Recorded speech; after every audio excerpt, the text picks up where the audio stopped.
Ahí estamos. Hola, buen día. Muchas gracias por esta invitación, por esta oportunidad de poder explicarle. Mi nombre es Nathan Wolf Reina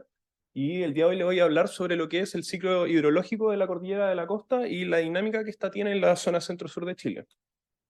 Me pidieron que haga una presentación simple, entonces voy a partir hablando de un par de conceptos claves para entender cómo funciona el ciclo hidrológico que tenemos. Y voy a iniciar con esta imagen que es bastante conocida, que son los principales puntos que tiene el ciclo del agua. Tenemos el tema que es la evaporación, que es esta transferencia de agua líquida a gaseosa, la condensación, que es el agua gaseosa pasando a estado líquido, la precipitación, que es la caída de agua, ya sea líquida en forma de lluvia o sólida en forma de nieve. Tenemos la escorrentía, que es este flujo que puede tener el agua sobre la superficie en favor de la pendiente, y la infiltración, que es el traspaso del agua superficial hacia el subsuelo.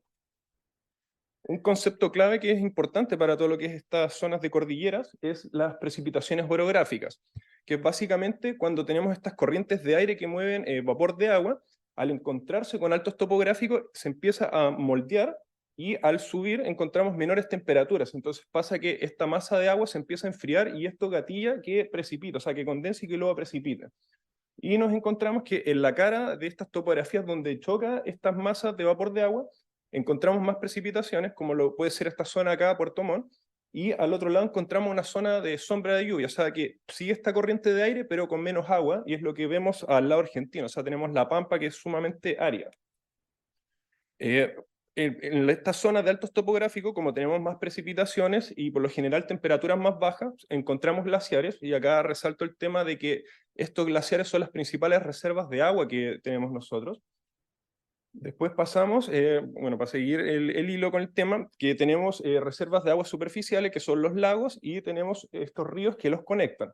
En esta zona encontramos lagos que son los registros de las últimas glaciaciones, o sea, básicamente estas tremendas masas de hielo que se fueron derritiendo dejan como evidencia que existieron los lagos, y después encontramos estos ríos que fluyen de la cordillera hacia el Océano Pacífico.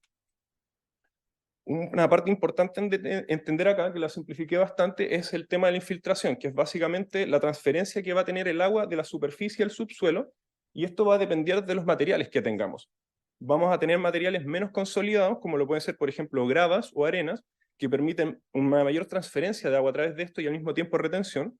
Y vamos a tener material más consolidado también, que es básicamente material que no permite el paso de agua a través de este, como por ejemplo puede ser una lava volcánica, y estos solamente van a permitir el paso de agua a través de estos por fracturas que estos puedan presentar. Acá hago un esquema más o menos para mostrar cómo es el tema de la dinámica del agua subterránea.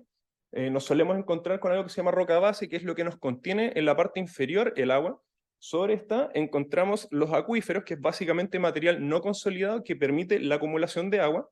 Y por todo este tema de infiltración vamos a encontrar que, por ejemplo, los lagos, los ríos, lagunas, humedales y las precipitaciones que caigan en la superficie lentamente se van a infiltrar y van a ir recargando estos acuíferos subterráneos.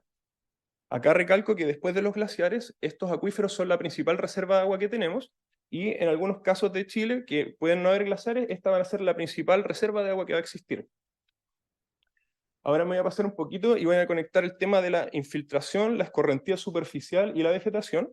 Primero destacando que la vegetación nativa contribuye a retener la humedad subterránea,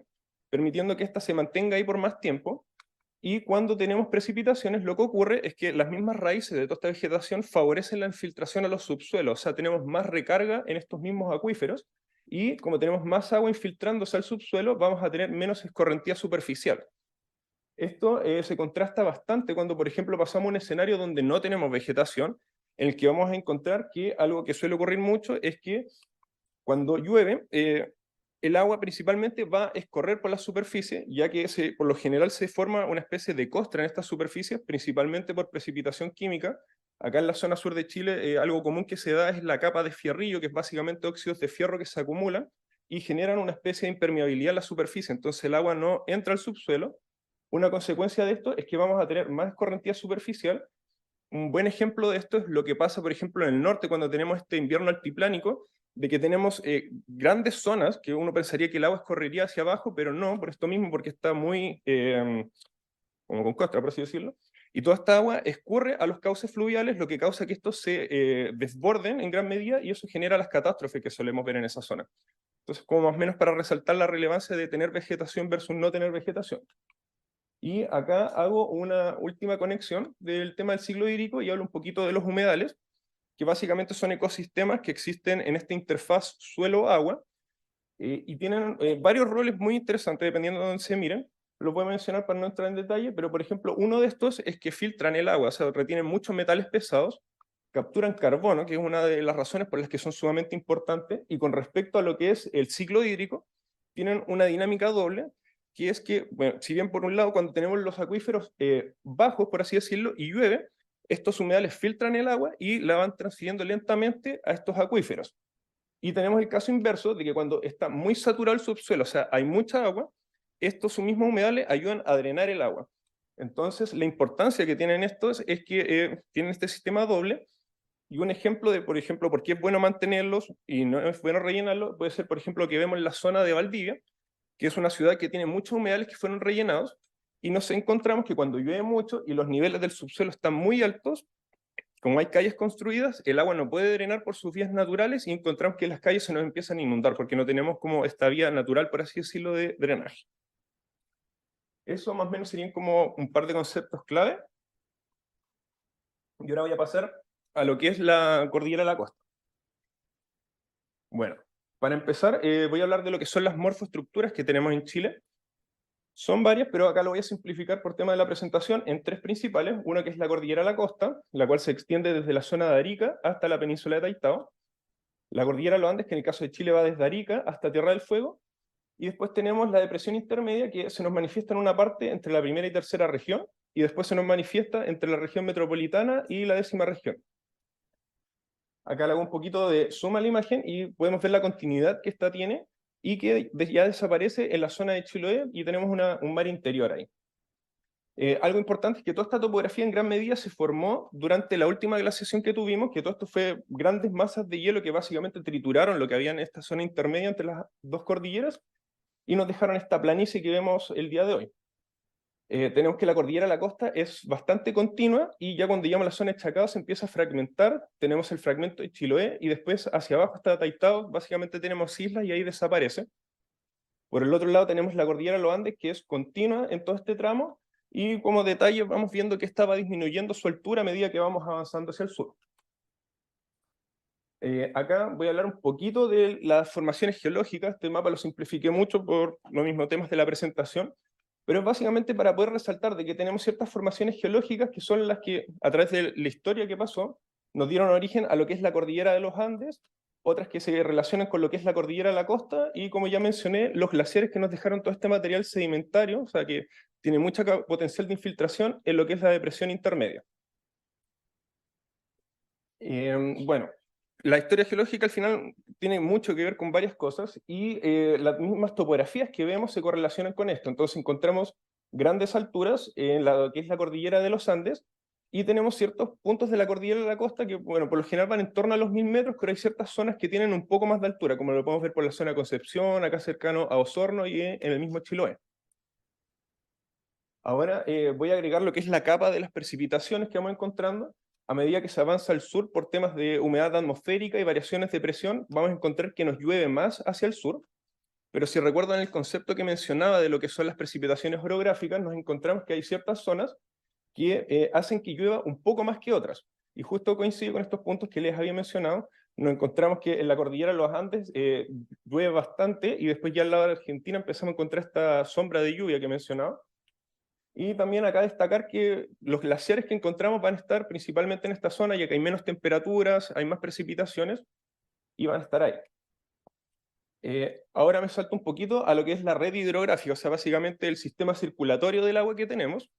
Tenemos muchos ríos, muchos cauces, y predominantemente lo que es Chile, estos van a fluir de este a oeste, desde la cordillera de los Andes hacia el Océano Pacífico. Muchos ríos van a ir, algunos, o sea, van a poder atravesar directamente la cordillera de la costa y pasar al océano, pero van a haber otros que se van a encontrar con la cordillera de la costa y van a tener que dar un par de vueltas, y eso significa que van a tener un tramo más largo en lo que es la depresión intermedia. Después, en lo que es la cordillera de la costa, vamos a encontrar una dinámica doble, o sea, tenemos que algunos cauces van a fluir directamente hacia el Océano Pacífico y otros que van a fluir hacia la depresión intermedia. Acá voy a volver un poquito, mencionar este tema de los materiales geológicos que estamos encontrando. y conectándolo con el concepto del principio, que es lo de la infiltración. Entonces, al mezclar estas dos capas y clasificarlos esto según su potencial, nos vamos a encontrar que cuando miramos los materiales que tienen muy bajo potencial de agua o nulo, o sea, es material que básicamente no permite el paso de agua exceptuando fracturas, van a estar predominantemente en lo que es la cordillera de los Andes y en la cordillera de la costa. Mientras que en lo que es la depresión intermedia vamos a encontrar mucho material que es altamente poroso, por así decirlo, y permite mucha infiltración. Entonces, considerando que hay bastantes glaciares en esta zona, pero no tantos, vamos a ver que el grueso de nuestras reservas de agua se van a encontrar en lo que es la depresión intermedia, ya que es la zona que permite una mayor acumulación de todo esto. Y bueno, cuando montamos encima de esta imagen, que son los acuíferos que tenemos, y le ponemos toda esta red fluvial, podemos más o menos ya empezar a ver cómo funciona la dinámica de recarga que tienen toda esta zona. O sea, todos estos ríos que, si bien quizás, por ejemplo, no pasan directo y dan la vuelta, están aportando, o sea, tienen mayor permanencia de agua sobre estos acuíferos y se recargan más. Entonces, esto es muy clave en el fondo para el futuro, para ver cómo manejamos nuestras reservas de aguas. Y algo importante acá resaltar es que la dinámica que vemos de esto es continua desde la región metropolitana hasta la zona de Puerto Montt, pero ya cuando nos pasamos a lo que es la zona de Chiloé empezamos a ver una dinámica distinta. Y esto acá ocurre porque tenemos un mar interior que no nos conecta a la cordillera de los Andes con toda esta zona. Entonces básicamente nos estamos encontrando con una zona aislada de todo este sistema hídrico. Y lo que pasa acá es que al tener esta zona aislada vamos a empezar a ver que la dinámica que tiene es muy particular y lo que ocurre acá toma mucha más relevancia ya que no hay más agua que la que pueda haber ahí. Recalcar que, por ejemplo, en la zona de Chile no tenemos glaciares, entonces no tenemos una reserva de agua superficial en hielos y lo que vamos a encontrar va a ser todas estas napas subterráneas, todos estos acuíferos y esa es la reserva de agua que hay junto a los lagos, lagunas y no hay más que eso. Entonces, acá vuelvo a resaltar el tema, o sea, llueve mucho en general, pero nos encontramos con estas precipitaciones orográficas, o sea, estas zonas en las que llueve más, y algo interesante es que cuando miramos estas zonas que llueve más, que, o sea, no se nota mucho, pero es básicamente en esta zona que coincide con los altos topográficos, pese acá que baja, es que desde acá va a fluir el agua hacia estas zonas de alto potencial. Entonces, en estas zonas donde vamos a encontrar la mayor acumulación de agua y en estas zonas donde están las precipitaciones. Entonces, estas precipitaciones van a fluir a recargar todos estos acuíferos.